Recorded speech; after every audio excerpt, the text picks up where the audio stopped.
kom sy van die berg af, vol liefde en krag.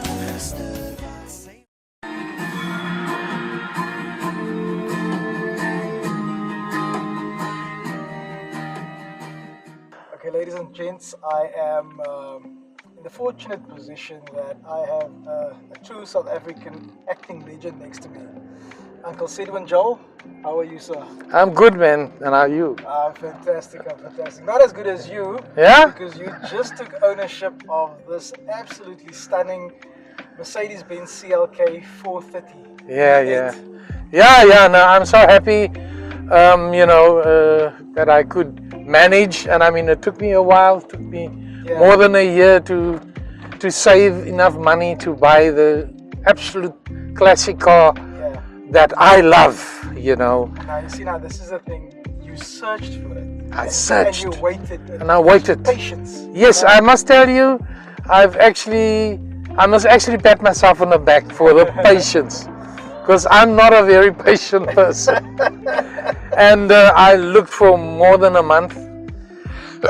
I'm sorry. And hey, man, it was agonizing. I can imagine. It was agonizing looking for something, and I just said to myself, don't rush. Yeah. Take your time. Exactly. It's not gonna be of any good to you to rush anywhere. Because there was a bigger reason behind purchasing the car, like we said earlier. Yeah. Maybe you can actually explain to the people why you bought this car. Man, part of my reason for buying the car was, when I grew up, my dad always had this dream of owning a Mercedes. Yeah. And let me tell you, every little competition, it doesn't matter which magazine or whatever, he would fill it in with a faith and hope that he's gonna win that brand new car. Because I'd see the sparkle in his eye, and I watched him many a time, and I thought, Dad, I wish I had the money to kind of just give it to you and say, go buy yourself a Mercedes, man. And then... But these are the dreams and the aspirations of our fathers. Yes, and then, so the point is, having bought this car now is also living his dream. So I'm living my own dream as well as my father's. And when I left there, I just said to myself, Dad, this is for you too. That's such a beautiful message and a beautiful nostalgic notion to actually it's something bigger than you, because completely bigger. I mean, it's not about me, it's exactly and this about car my will parents. stay in the family or something. It will stay in the family. Yes, exactly. And I mean, I'm gonna treat and nurture this car like it's a baby. And it's in such a beautiful condition. To be honest with you. I told you I drove this car a couple of months ago. We got it at Carmichael Street. And I must be honest with you, for the age of the car, how smooth it is, how quiet it is, the level of quality is just, it's astonishing. They don't make Mercs this way now anymore. They don't make them like this anymore. That's the truth. Yeah. And then also, but getting back to you though, when did you get your license? At what age was that? Man, listen, I must be very honest and say to you that I drove at least for 5 years without license. How many people have done that? I'm sure many people have done that. So the day I went for my license to pass out now, the traffic officer looks at me, says to me, "Maar jy ry mos al baie lank al." I said, yeah, well, I've been driving, my dad sending me here and there and whatever, making an excuse now, minimizing the fact that I've been driving without license. And where did you pass out? In Cape Town. Is it? Greenpoint. Greenpoint. Okay. And many moons ago. Many moons ago. And I mean, I have license since officially since 1974. Wow. So was al 'n geruime tydjie. Yeah, no, for sure. That's amazing. For sure. And what was your first car? My first car was a Datsun Triple S. A Datsun. You know the Datsun, Triple S. Yeah. Wow. And the 180U. Really? The 180U. Wow, that's amazing. And I can imagine that was your baby. That was my baby. I remember, with the louvers they had on the windscreens and that.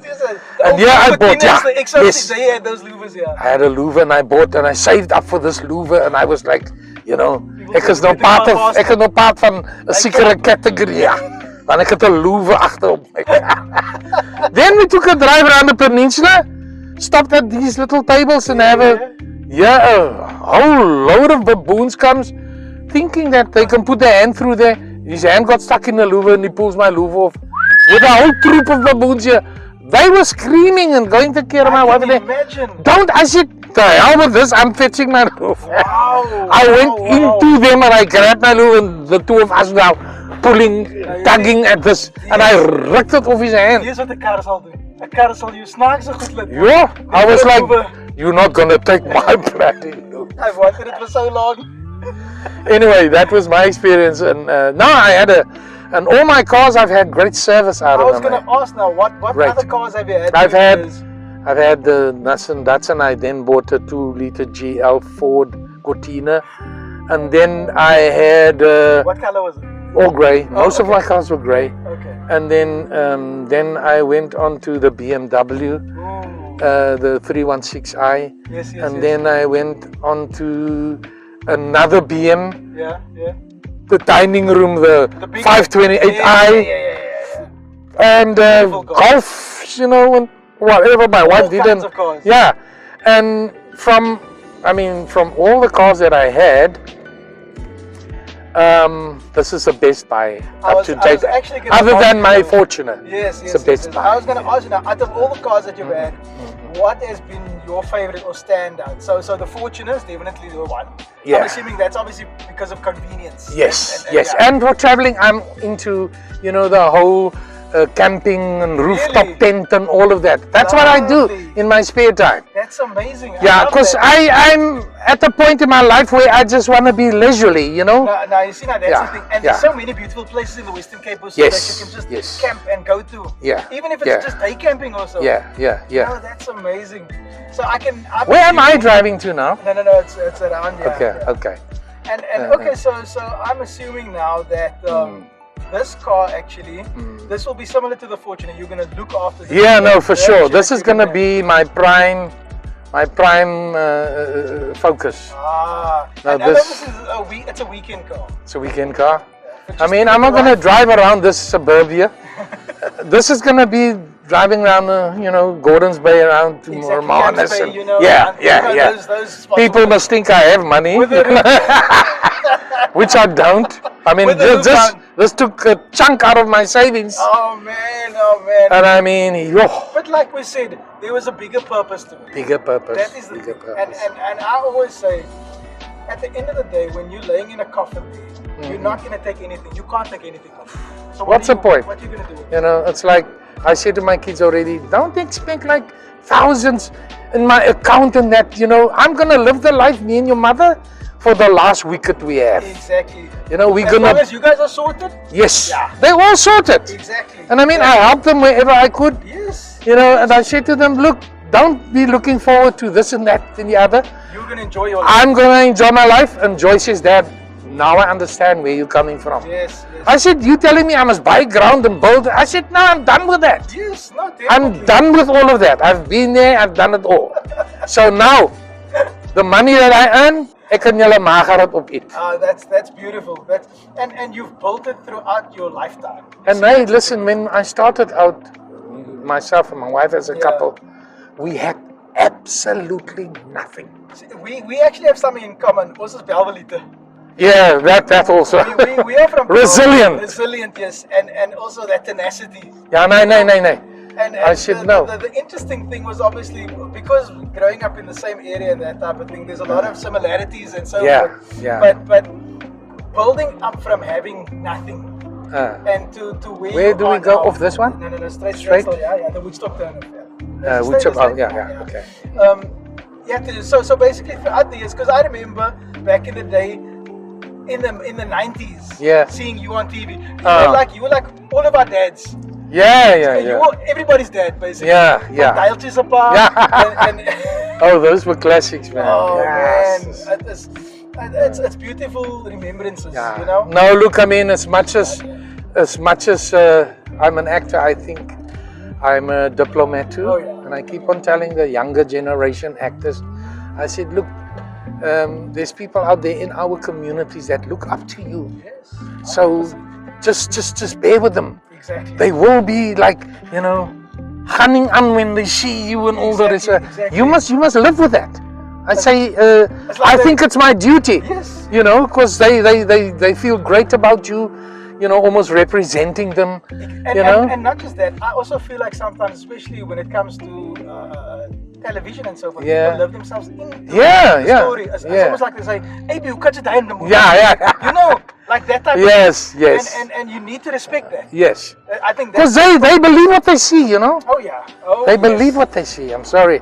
No, that's but thanks, man. And I've actually, you know, this is meeting you, and this has been a joy actually, just to pick your brain about things, obviously, but also to see the joy that this car is bringing you. Yes, I think I'm so happy.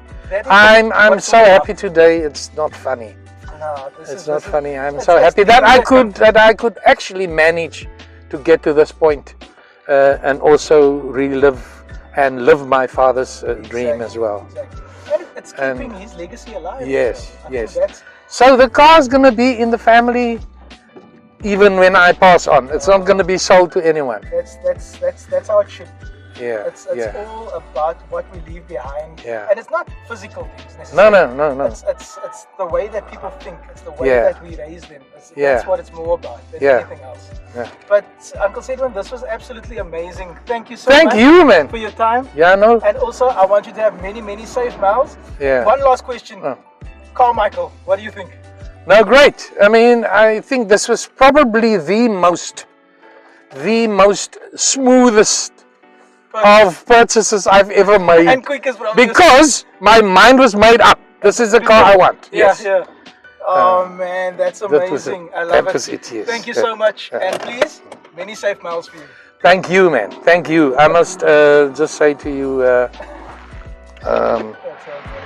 just say to you also good health. Thank you very much. Because that's all I need is good health. Yes. The money is besides the point. Exactly. It's good health. That's all that matters. I mean, I wouldn't. As long as you can pick your grandkids up. Without fail, it's one of the things I mention when I pray in the morning. Oh yes. Thank you for the good health. Not for me, my friends, and even those I don't know. And even for me, it's just waking up in the morning. Because many people don't even have that luxury of opening their eyes for another day. Yeah. You know, when I say to myself, I don't want to have any regrets. You know what I mean? Yes, exactly. I would want to be so content the day that I say, look, This is it. I'm no longer going camping. I'm no longer doing this. Now I want to sit back home and enjoy the rest. Exactly. You know. Exactly. And then just enjoy your kids, your Just grandkids. enjoy them. At the end of the day, that's all that's important. That's all. It's important. What else do I have? My wife, my kids. That's it. Your loved ones. That's it. Yeah, that's all I have. But awesome stuff. Thank you so much. Yeah. Thank you, man. Safe miles. Yeah. We'll chat again soon. Yeah, sure. Okay. You keep well. Cheers. Give my regards to the family. I will do so. Yeah.